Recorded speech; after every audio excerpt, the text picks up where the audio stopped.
Herkese salamlar. Salam dostlar, necəsiz? Bildiyiniz kimi yeni il yaxınlaşır və mənim kanalımda da ən çox sevilən videolar yeni ilə aid olan videolar olduğu üçün dedim niyə də bu illəri yenilərini çəkməyim. Lazım olan ləvazimatlarımı götürdüm və başladım işə. Lazım olan ləvazimatlar açıqlamalarda qeyd olunub. Öncəliklə 2 ədəd karton götürürsüz və onu dairə şəklində kəsirsiniz. Mənim kartonlarım əvvəlcədən dairəvi haldaydı deyə kəsməyə ehtiyac qalmadı. Daha sonra bu kartonların hər ikisinin ortasına dairə çəkib kəsirik. Etiker halına düşən kartonları üst-üstə yapışdırırıq. Daha sonra bizə vərəqlər lazım olacaq və bu yazılmış vərəqlər də ola bilər, heç bir fərqi yoxdur. Çünki altda qalacaq. Və bu vərəqləri əzib kartonun müxtəlif yerlərinə yapışdırırıq. Bunu niyə etdiyimizi də birazdan öyrənəcəksiniz.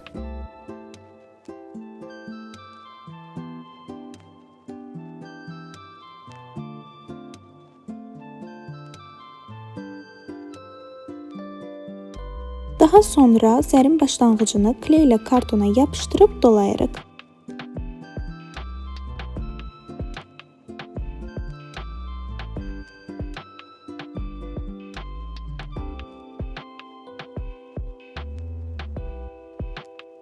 Zərin sonunu da başlanğıcda olduğu kimi kartona yapışdırırıq. Bu zərdən daha 2 ədəd lazım olacaq və eyni prosesləri bu zərlər üçün də təkrarlayırıq.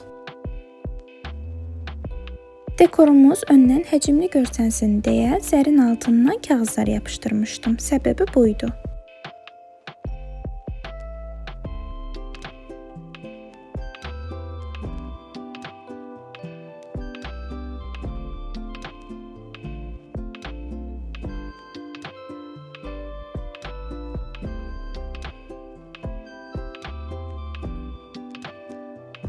Demək olar ki, dekorumuz hazırdır və gəldik ən maraqlı hissəsinə, dekorun üstünü bəzəməyə. Üstünü bəzəmək sizin zövqünüzə qalıb. Necə bəzəmək istəyirsinizsə, elə də bəzəyin. Mənim əlimdə belə zənglər var idi və bunu dekorun aşağısına yapışdırıram. Sözün açığı bunların Azərbaycan dilində nə olduğunu bilmirəm, ona görə də zənglər deyəcəm, amma siz əgər doğrusunu bilirsinizsə, şərhlərə yazarsınız.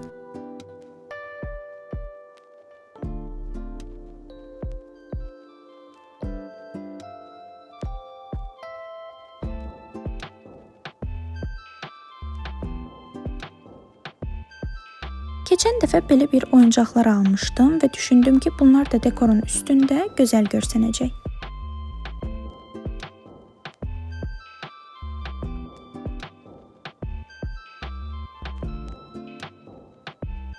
Hələ siz bu qar adamlarının gözəlliyinə baxın.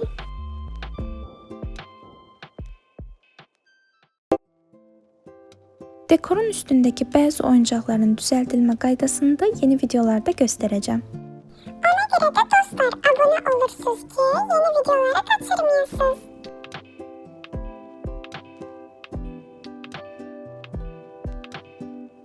Bütün oyuncaqların yerini öz zövqümə uyğun ayarladıqdan sonra yapışdırıram. Bu oyuncaqlar əslində yolkadan asılmaq üçün nəzərdə tutulub, ona görə də belə ipləri var və mən bu ipləri kəsirəm çünki artıq bizim işimizə yaramayacaq. Gəldik əsas məsələyə, bunu qapıdan necə asacaq? Əlimdə olan ipi 2 qat edib göstərdiyim şəkildə dekorun arxasına silikon kley ilə yapışdırıram.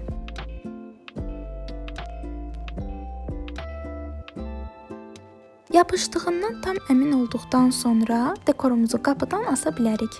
Son görünüşü bu şəkildədir. Məncə çox gözəl alındı. Bəs sizcə? Videodan sonra mən buna işıq da doladım və qaranlıqda çox gözəl görsənir. Sizə də deyirəm ki, bəlkə yararlandınız. Qapıda da belə görsənir. Mən şəxsən çox bəyəndim. Əgər siz də bəyəndinizsə, belə videoların davamı üçün videonu bəyənməyi, kanala abunə olmağı və şərhlərdə öz fikirlərinizi yazmağı unutmayın.